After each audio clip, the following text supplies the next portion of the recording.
네, 반갑습니다. 네, 주맘교회 온라인 사경회를 시작하도록 하겠습니다. 오늘은 출애굽기 강의 85탄이고요. 제목은 뚜껑이라는 제목입니다. 출애굽기 25장 10절에서 22절까지 말씀입니다.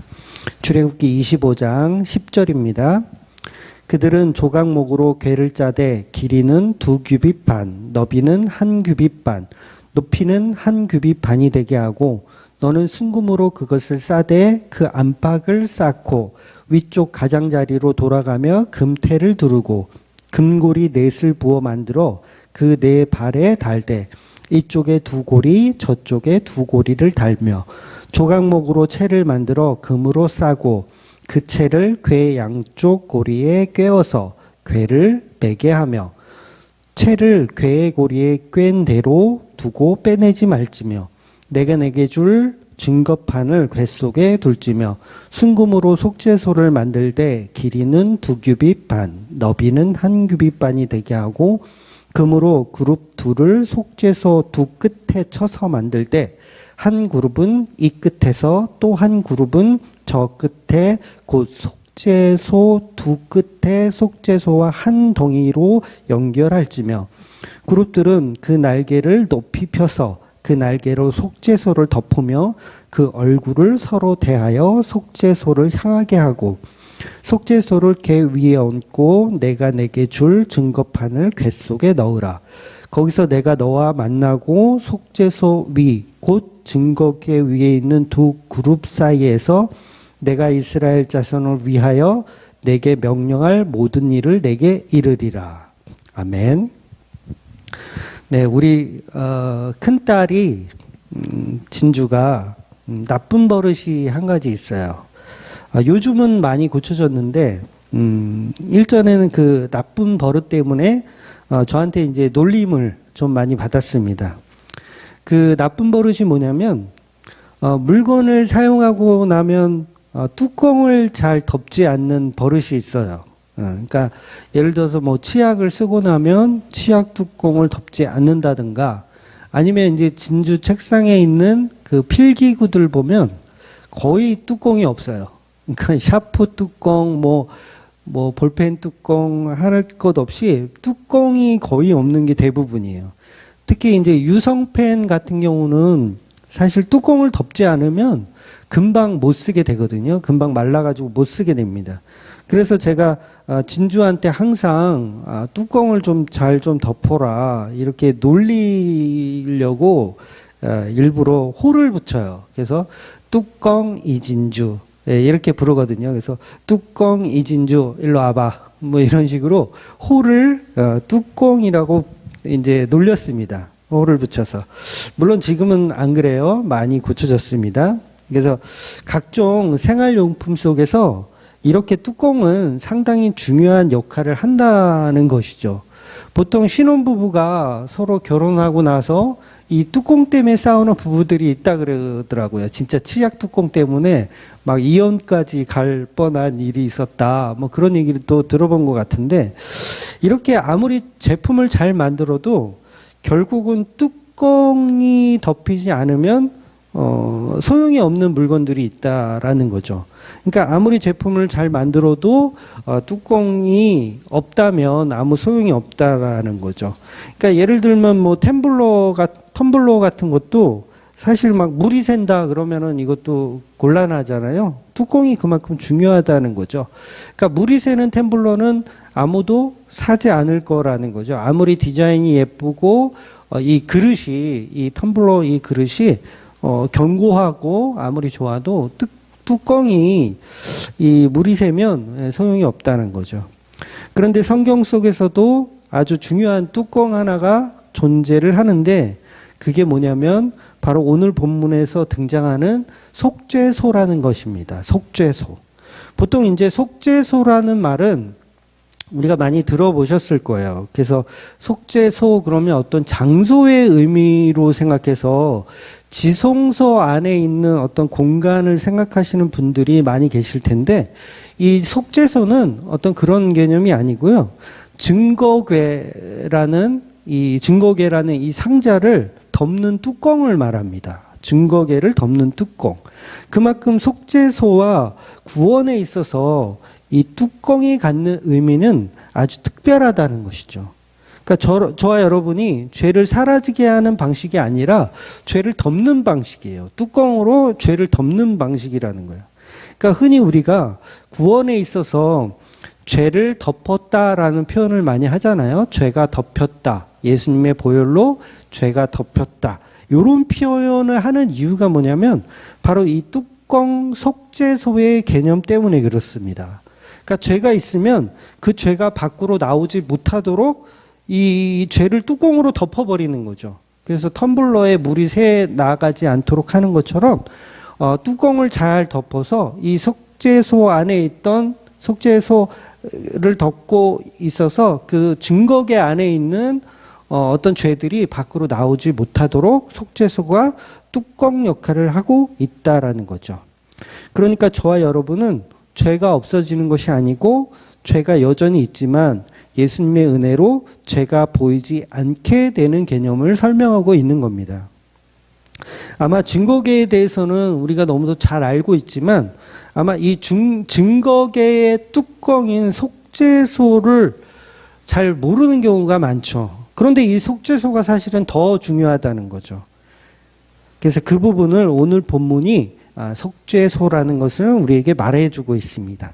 그러니까 언약계는 이 상자예요. 언약계 이 상자가 하나님과 인간의 언약이라면 속죄소는 그 언약을 덮어버리는 뚜껑이라는 거죠. 그러니까 하나님과 인간의 관계를 유지시켜주는 역할을 하는 거죠. 굉장히 중요한 거죠. 이 속죄소는. 그래서 보혈의 피를 덮이는 것을 상징적으로 표현하고 있는 것이고 죄를 봉인한다라는 의미를 가지고 있는 거죠. 그래서 이 대제사장도 이 속죄소에는 1년에 한 번씩 들어가잖아요. 그래서 짐승의 피를 가지고 지성소 안에 들어가서 피를 뿌리는데 이 피를 그 지성소 안에 막 아무데나 막 뿌리는 게 아니고요. 그 속죄소 위에 뿌리는 겁니다. 그래서 언약궤 뚜껑 위에 피를 뿌리는 거죠. 그래서 동쪽으로 뿌리고 뭐 앞으로 7번 뿌리고 뭐 이런 내용들이 기록되어 있는 거예요. 그래서 속죄소에 이 짐승의 피를 뿌리는 거죠. 그러니까 예수님의 보혈의 피가 구체적으로 이 속죄소 뚜껑을 상징한다는 말이 되는 겁니다. 자, 그래서 오늘 본문은 우리가 잘 아는 이 증거궤, 이 상자예요. 네모난 상자. 사이즈는 아까 본문에서 나와 있죠. 뭐 2규빗 반, 뭐 너비는 1규빗 반, 높이도 1규빗 반.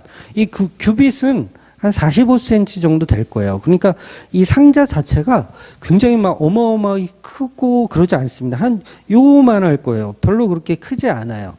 자, 그래서 오늘 본문은 우리가 잘 아는 이 증거궤 상자예요. 네모난 상자를 만드는 겁니다. 증거궤는 조각목으로 만드는 직사각형 모양이에요. 아까 크기도 우리가 잠깐 봤지만 10절에 보면 크기를 2규빗 반, 그리고 너비는 1규빗 반, 높이는 1규빗 반 이렇게 돼 있어요. 그래서 규빗은 한 45cm 정도 되거든요. 그래서 2규빗 반이라고 해봐야 1m 한 110 조금 넘겠죠. 110 조금 넘겠죠. 그 정도 사이즈예요. 여기서 한 요만큼 정도 사이즈. 그 다음에 1규빗 반, 높이는 1규빗 반이니까 한 60cm 정도 되나요? 그 정도 이렇게 크기라는 거죠. 별로 그렇게 큰 사이즈는 아니에요. 그래서 한 요만한 크기의 네모난 상자, 네모난 상자를 이제 만드는 겁니다. 그래서 그 상자를 뭘로 만드냐면 조각목으로 만드는 거예요. 조각목으로. 그리고 겉에는 금으로 포장을 하는 거죠. 그리고 뚜껑을 덮는데 이 뚜껑도 역시 금으로 만들어요. 그래서 그 금으로 만들고 또 증거궤를 이제 운반할 수 있어야 되잖아요. 그래서 운반할 수 있는 고리를 만드는데 그 고리도 금으로 만들고요. 또 막대기도 당연히 조각목으로 이렇게 만들게 됩니다. 그래서 중요한 것은 성막이라는 자체가 하나님과 인간이 만날 수 있는 장소를 의미하고 그 장소에는 당연히 죄가 없어야 하기 때문에 결국 예수 그리스도께서 죄에 대한 속죄하는 장소임을 기억해야 한다는 거죠. 이 성막 자체는 죄에 대한 속죄를 하는 장소. 그래서 성경에 등장하는 증거궤는 다른 말로 하면 뭐 법궤라고도 하고요, 언약궤라고도 합니다. 기능적인 이름이니까 제가 혼용해서 사용하더라도 같은 것을 이야기한다라고 이해하시면 될 것 같아요. 그래서 이 증거궤는 하나님이 주신 십계명의 두 돌판을 보관하는 것입니다. 즉 십계명은 말 그대로 인간이 지켜내지 못한 율법 10가지를 기록한 돌판이에요. 그러니 이 십계명을 지켜내지 못하면 우리는 하나님의 말씀을 거역한 것이고, 그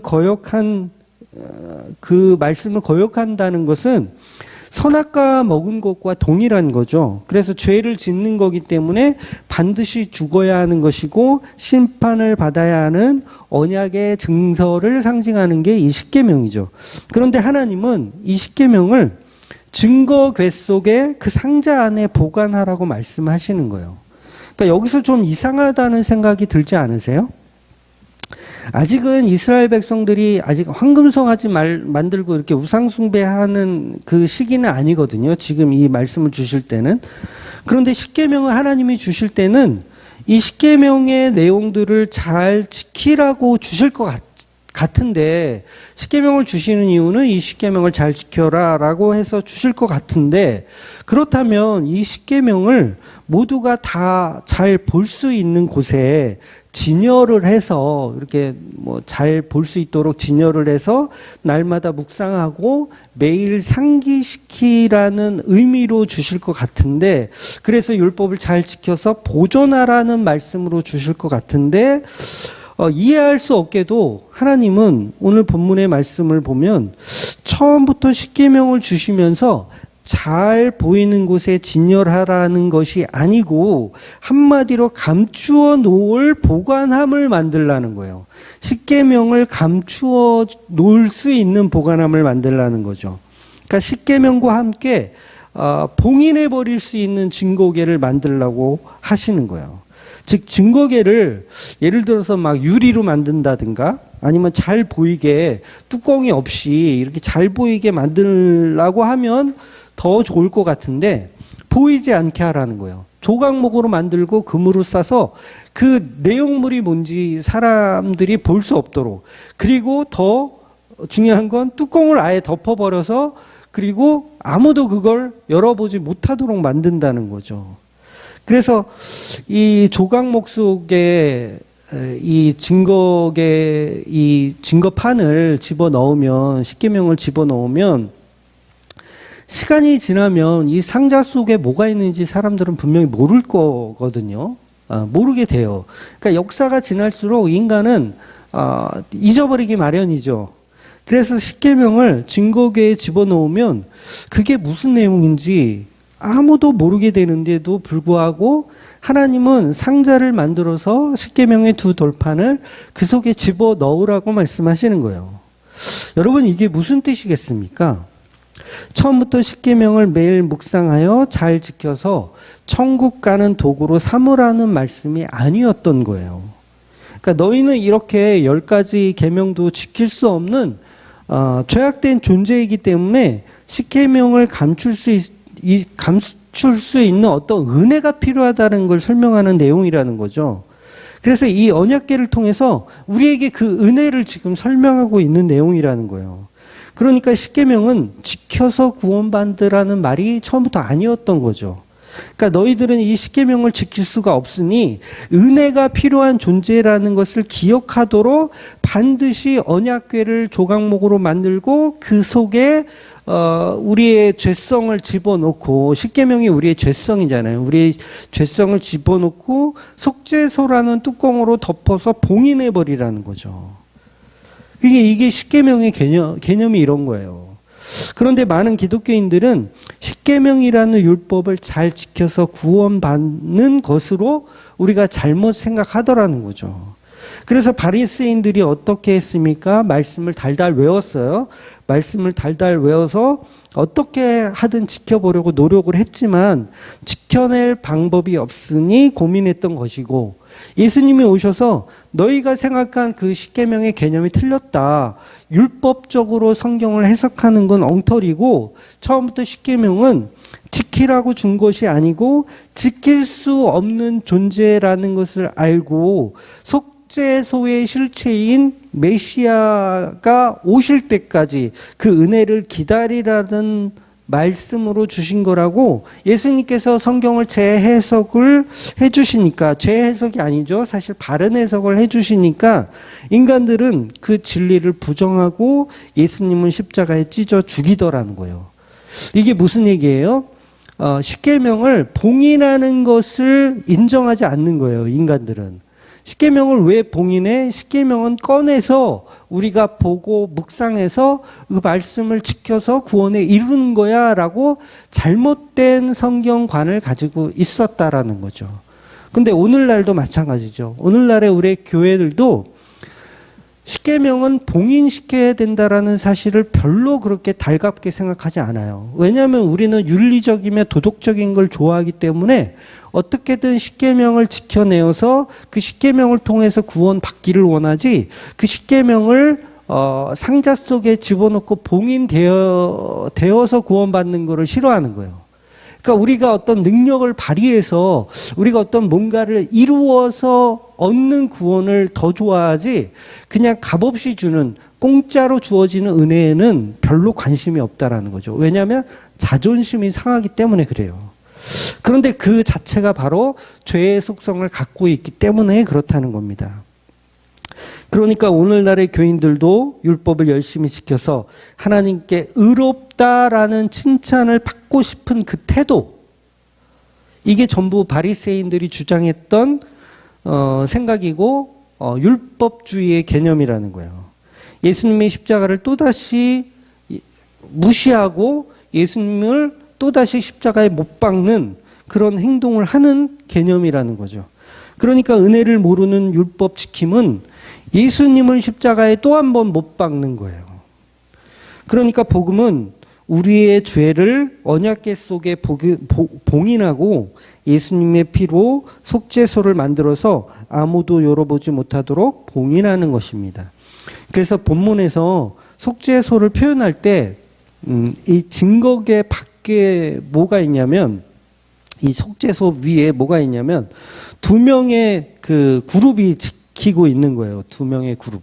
이 그룹들은 이 천사를 말하는 것인데, 이들이 하는 역할이 뭐였냐면, 이 에덴 동산에 쫓겨났을 때 에덴 동산을 지키던 그 화영검처럼 아무도 증거궤를 열지 못하도록 하는 임무를 표현하고 있는 거예요.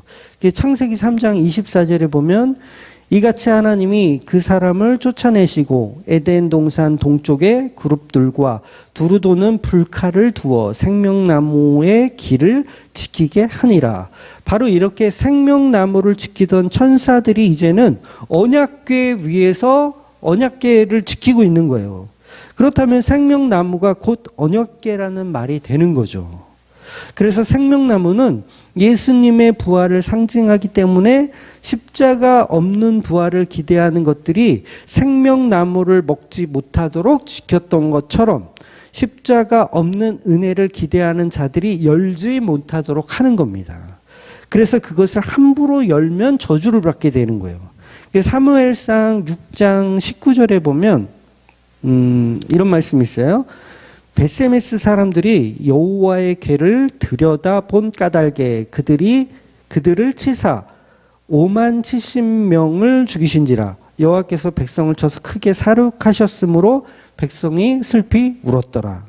그러니까 베세메스 사람들은요, 이방인이 아니거든요. 유대 사람들이거든요.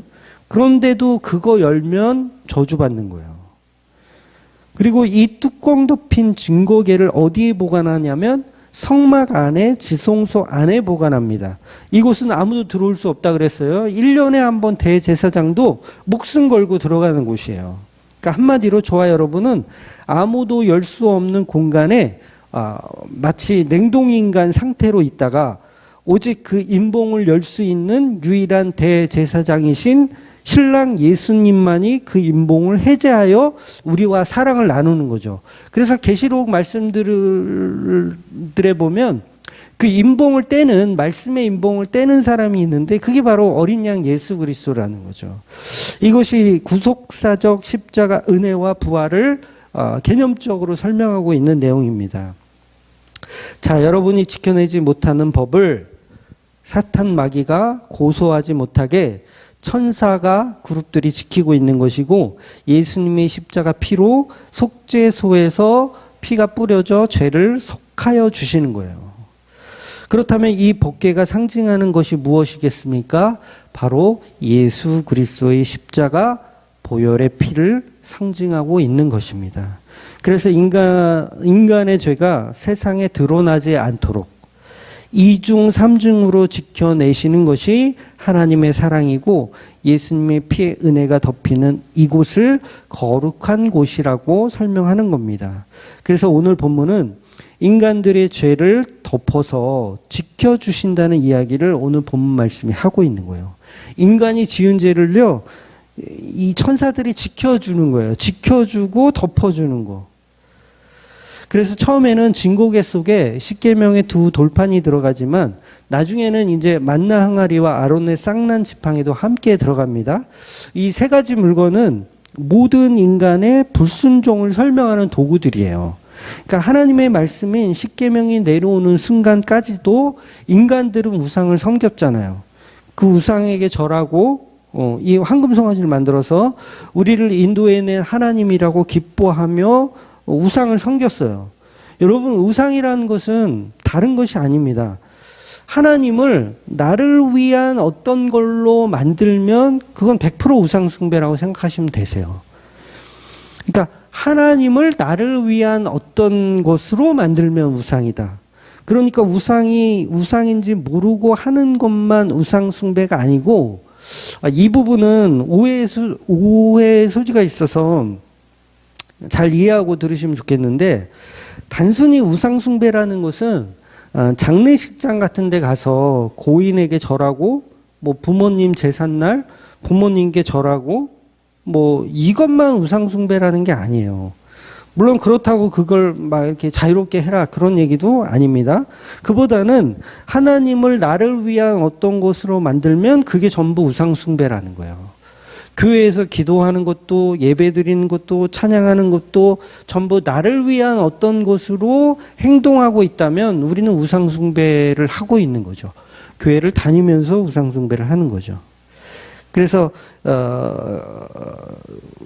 우리가 뭐 조상을 섬기든 하나님을 섬기든 뭐 돌아가신 부모님을 섬기든 나를 잘 살게 해달라는 의미로 섬기면 그 자체가 우상 숭배이고 황금송아지를 섬기는 게 되는 거라는 거죠. 그러니까 예를 들면 영화 배우가 이제 역할을 맡았는데 막 무당 역할을 맡았어요. 그래서 막 우상에게 막 절하고 이런 장면을 찍어야 돼.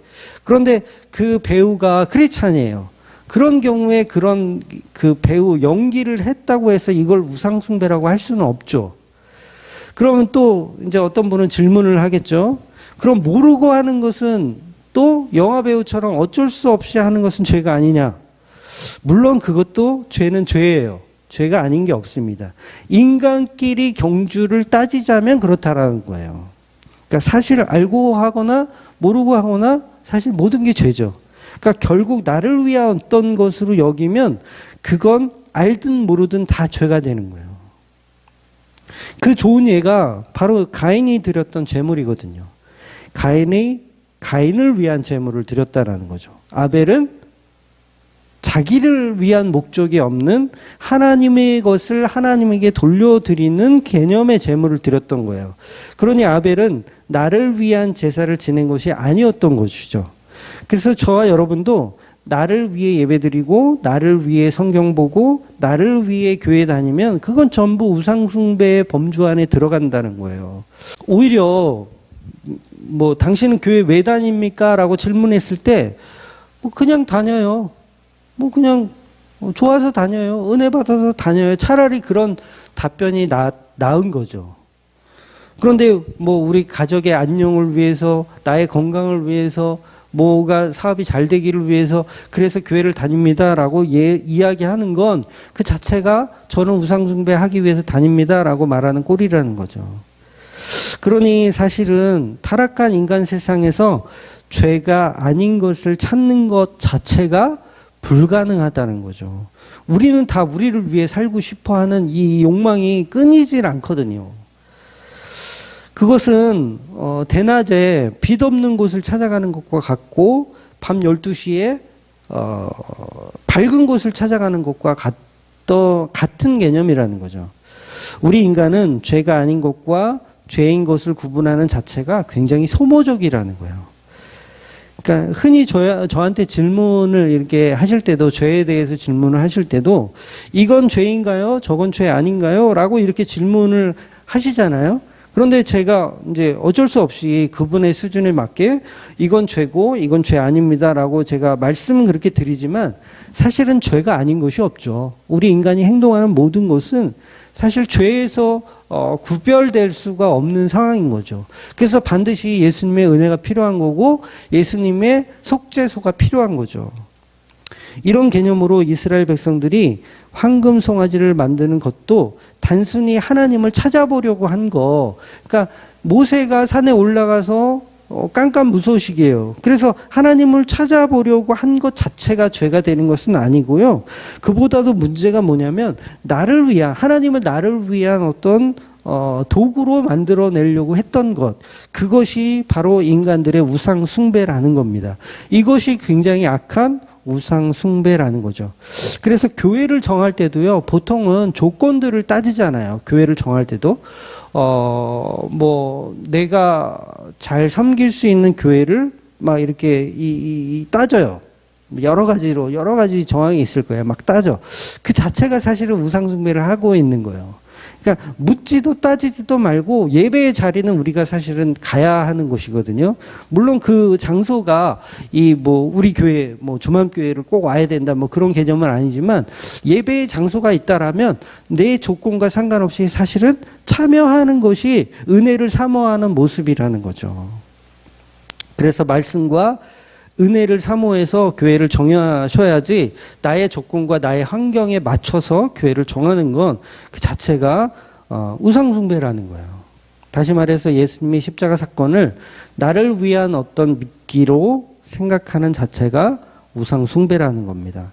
성도들은 그 십자가에 죽은 예수님을 사랑하는 존재들이지 거래적인 관계가 아니라는 거예요.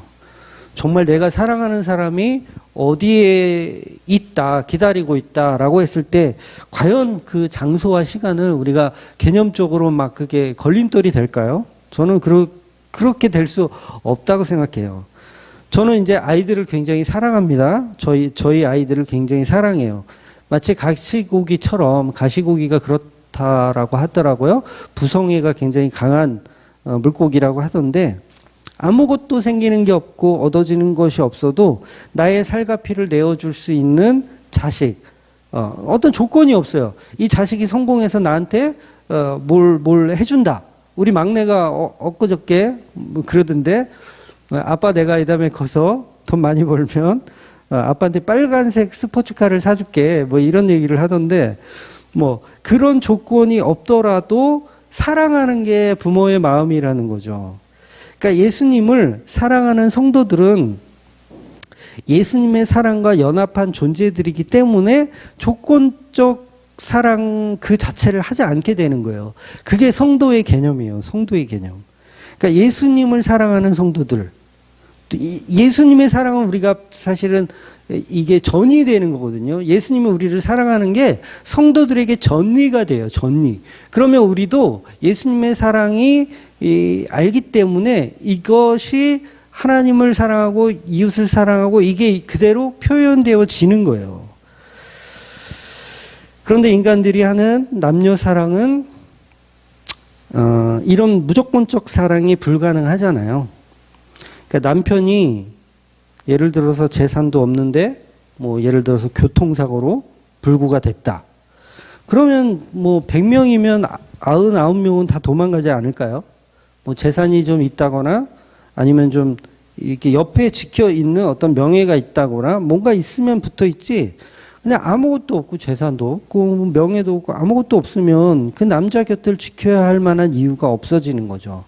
그런데 그럼에도 불구하고 그 옆에 그 자리를 지켜주는 아내가 있다라고 하면 그 아내는 정말 그 남편을 사랑하는 사람이라는 거죠. 제가 한 28년 전인 것 같아요.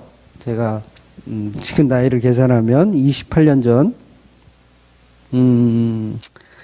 전에 지적장애를 약간 갖고 있던 어떤 형님을 제가 알고 지냈어요. 그러니까 이 형은 장애가 그렇게 심하진 않았어요. 장애가 심하지 않았어요. 보통 지적장애인 그러면 이제 등급을 나누잖아요. 그래서 뭐 1급, 2급, 3급. 그래서 상급, 3급 정도 되면 IQ 한 70 정도, 70 이하 이렇게 보통 설명하는데 그 형은 그 70 이하는 아닌 것 같아요. 한 80에서 한 90 사이인 것 같은데, 그러니까 장애 등급을 받기에는 모호한 그런 분이었어요. 그러나 그냥 비장애인 같진 않아요. 약간 사회성도 떨어지고 약간 지적 능력이 약간 떨어져요. 그러니까 직접 장애인이라고 이렇게 딱 등급을 받진 못하지만 애매한 상태죠. 애매한 상태.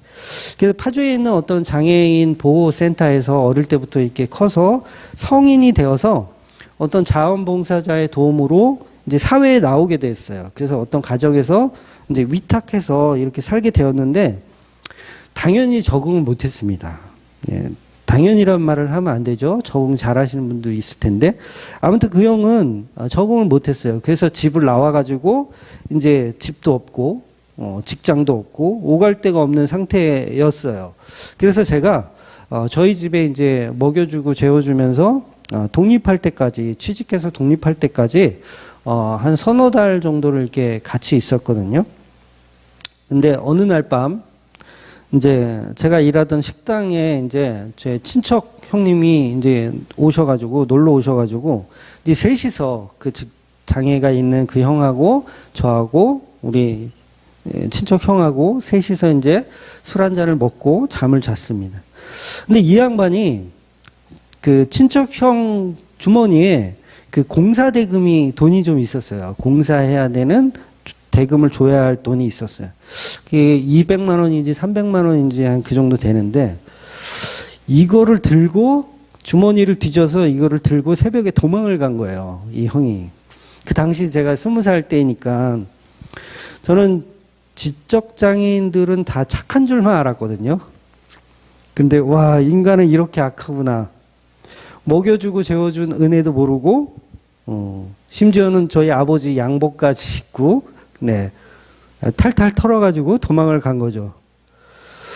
그러니까 이 장애인이라고 해서 덜 악한 게 아니구나라는 걸 이제 뼈저리 느꼈는데 이렇게 인간은 죄 앞에서 경중의 차이는 있지만 전부 악하다는 것이죠. 그러니 사람은 목욕해서 사용하는 것이 아니라 죽여서 쓰는 겁니다. 죽여서. 이렇게 구제가 불가능한 인간이라는 거죠. 인간은 구제가 불가능한 인간. 그러니까 만나와 메추라기를 주시고 해지지 않는 의복과 신발을 제공해 줬음에도 불구하고 먹이고 재우고 입혀준 은혜를 모르고 우리 인간들은 계속해서 불평불만을 늘어놓더라는 거죠. 그래서 그 증거계 속에 십계명이라는 이름으로 우리의 죄가 들어가는 거예요. 그리고 이어서 만나 항아리가 또 들어갑니다. 만나 항아리는 방금 말씀드린 것처럼 하나님이 이스라엘 백성들을 광야에서 먹이고 입히신 그 양식인데 인간들은 이 양식이 지겹다고 불평하기 일쑤였어요. 만나 항아리는 여전히 죄를 드러내는 도구로 상징되는 것이죠. 그리고 또 아론의 쌍난 지팡이가 들어가죠. 아론의 쌍난 지팡이는 하나님이 정하신 일에 반기를 드는 인간들, 그러니까 불순종을 상징하는 지팡이죠. 그래서 나도 레위 지파인데 왜 저 아론만 대제사장이냐고 이렇게 하나님의 선택을 따지는 인간들이 있죠. 그래서 하나님께 아론만 대제사장이 될 수 있냐? 그래서 막 따지니까 하나님이 12지파의 지팡이를 다 걷어다가 아론의 싹난 지팡이에만, 아론의 지팡이에만 싹이 나고 열매가 맺는 것을 보여주시면서 결국 아론의 싹난 지팡이를 하나님이 선택하셨다, 아론을 선택하셨다라는 걸 보여주는 이야기가 이 지팡이 이야기예요. 그러니까 하나님의 주권에 대한 불만도 죄라는 거죠. 그러니까 지팡이는 인간의 불평, 불만, 죄를 설명하는 도구라는 거죠. 이렇게 증거계석에는 이 세 가지가 들어가는 거예요. 십계명의 두 돌판, 아론의 쌓는 지팡이, 그 다음에 만나 항아리가 들어가는 겁니다. 그리고 예수님의 은혜로 그 죄들이 봉인되는 거예요. 봉인되는 거. 그래서 증거계속에서 영적 전쟁이 치열하게 벌어지는 거죠. 그 자체가 십자가라고 할 수 있는 거예요.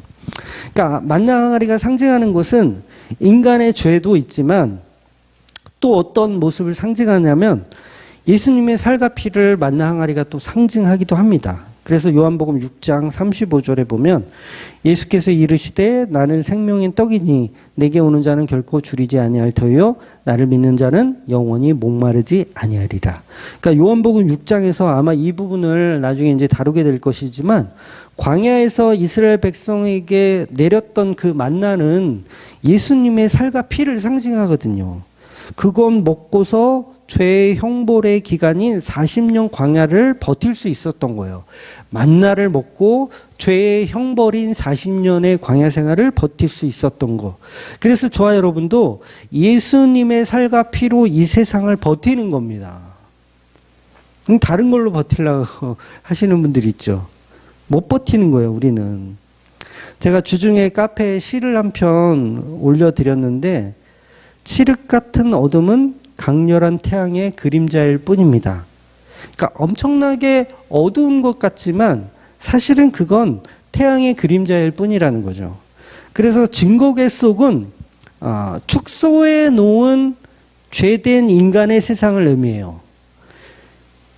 보세요. 예수님이 십자가에 누가 죽였죠? 예수님은 십자가에 누가 죽였죠? 하나님을 나를 위한 도구로 믿는 사람들이 예수님을 죽인 거예요. 예수님이 오셔가지고 그거 아니라고 하니까 저와 여러분이 예수님을 죽이더라는 거죠. 그렇다면 만나가 상징하는 것은 죄와 은혜를 동시에 말하고 있는 것이에요. 그러니까 불평, 불만의 만나이기도 하지만 예수님의 살과 피의 만나이기도 하는 그 두 가지 모습이 다 들어있는 거죠. 그래서 율법과 은혜가 만나 안에 들어있습니다. 그래서 성경은 전부 율법과 은혜의 개념으로 모든 말씀이 그렇게 우리에게 이야기하고 있는 거예요. 그러니까 그렇게 이해해야 되죠. 말씀은 율법과 은혜로 이해해야 되는 거예요. 그러니까 십계명도 두 가지 의미가 있는 거죠. 단순히 그냥 율법만 이야기하는 게 아니라 그 십계명 자체도 은혜를 설명하고 있는 내용이라는 거예요. 그래서 일전에 십계명 설교 드리면서 다 설명해 드렸잖아요. 십계명은 결국 예수님을 설명하고 있었다라는 거죠. 그래서 십계명이라는 우리를 고소하는 율법이 있는데 그걸 만나 항아리가 예수님의 살과 피가 언약궤 속에서 십계명을 딱 부여잡고 있는 거죠. 만나 항아리가 십계명을 딱 부여잡고 있는 거예요. 너 나가지 마 이러면서 너 나가지 마. 십계명 너 나가면 우리 성도들 다 죽으니까 너 나가지 마. 그리고 예수님의 만나 항아리, 예수님의 살과 피가 그 십계명을 덮고 있는 거예요. 밖으로 나가지 못하게, 법궤 속에서 밖으로 나가지 못하게 치열한 전투를 벌이고 있는 거죠. 그래서 십계명을 누가 지키는 거예요? 예수님이 지키는 거예요. 뭘로? 십자가로 지키는 거죠. 그러니까 만나 항아리, 법궤 속에 있는 만나 항아리가 십계명을 이렇게 꽉 잡고 있는 것처럼, 덮고 있는 것처럼 결국 율법은 우리가 지키는 게 아니라 예수님이 지키는데 예수님 뭘로 지키냐? 그 만나 항아리, 예수님의 살과 피로 십자가로 십계명을 지키는 개념인 거예요. 그래서 아론의 쌍난 지팡이는 어떻습니까? 예수님의 부활을 상징하기도 하죠. 그래서 죄로 죽어야 하는 자, 법궤 안에 죄와 허물로 죽은 자가 다시 살아나는 그 쌍난 지팡이의 개념이 거기서 들어가는 거죠. 그래서 구원으로 인도되는 예수님의 살과 피로 인해서 십계명이 다 지켜져서 부활로 일어날 수 있는 그 구원이죠. 구원을 상징하는 거죠. 구원으로 인도되는 다시 태어나는 개념의 상징적인 그 아론의 쌍난 지팡이가 법궤 안에 같이 봉인되어 들어가는 거예요. 그러니 이 법궤 속에는 엄청난 영적 전쟁이 이루어지는 것이고 그 속에 엄청난 복음의 보화들이 함축적으로 들어있는 거죠. 그러니까 성경 66권이 이 법궤 안에 다 들어가 있다고 해도 과언이 아닌 거죠. 다만 우리가 그것을 은혜로 해석해내지 못할 뿐이라는 거죠. 그러니 이 법궤 속에는 엄청난 영적 전쟁이 이루어지고 있는 겁니다. 인간들의 죄와 예수님의 살과 피가 영적 전쟁을 싸우고 있는 거죠. 그런데 나중에 보면 아시겠지만 솔로몬 시대에 보면 인간들이 법궤 속에 있는 만나 항아리와 쌍난 지팡이는 이미 빼버리고 없어요. 이미 빼버리고 없어요. 결국 덩그러니 법궤 속에 십계명만 나와 있어요. 일전에도 제가 한번 말씀드린 것 같은데 열왕기상 8장 9절에 보면 그 궤 안에는 두 돌판 외에는 아무것도 없으니. 그러니까 인간의 죄는 창세기 때부터 출애굽기를 지나 뒤로 가면 갈수록 인간의 역사 속에서는 그 죄가 점점 더 강해지는 거예요. 그러니까 만나 항아리 빼버리는 거예요. 큰일 날라고. 만나 항아리 빼면 우리 십계명이 다 우리를 다 죽이는 건데 그거 빼버리는 거예요. 쌍난 지팡이 다 빼버리는 거죠. 그 결국 바리새인들이 율법만 그렇게 지키려고 애를 쓴 거죠. 은혜가 없는 거죠. 은혜가. 만나 항아리라고 하는 은혜의 부재인 상태. 그래서 참 만나 항아리, 참 살과 피가 오시는 거죠. 우리에게. 그래서 그분이 예수 그리스도께서 십자가에 죽으심으로 이제 만나 항아리를 완성해 내시는 거죠. 그래서 더 이상은 상징으로는 불가능하다. 그래서 성육신하신 예수님이 하늘의 만나가 되셔서 이 땅에 오셔서 십자가로 우리를 구원해 내시는 겁니다. 그러니 오늘 본문 말씀을 통해서 우리가 알아야 할 것은 예수님의 십자가 은혜가 죄악된 나를 늘 덮고 있다는 사실을 기억하셔야 돼요. 저와 여러분이 지진이 아주 자주 나는 그런 지역의 원자력 발전소 옆에 산다고 한번 생각해 보세요. 그걸 누가 꽉 잡고 있냐면 예수님의 십자가가 그걸 잡고 있는 거예요. 우리는 언제든지 폭발할 수 있는 원자력 발전소와 같죠. 언제든지 누수되어서 사람들을 다 죽일 수 있는 그런 존재에 불과해요. 그러니까 예수님의 은혜로 예수님이 꽉 붙잡고 있는 거예요. 그렇다면 우리가 그 은혜를 볼 줄 알아야 된다는 거죠. 우리가 늘 우리 잘났다고 아각거리고 살 것이 아니고 오직 은혜로만 살아도 과분한 인생이라는 것입니다. 그러니 예수님을 믿을 때 나를 목적하지 말고 나의 흥함을 목적하지 말고 오직 언약궤를 덮는 속죄소의 피에 뿌려지는 그 은혜로 오직 십자가로만 살아가시는 저와 여러분이 되시기를 주의 이름으로 축원드리겠습니다. 아멘.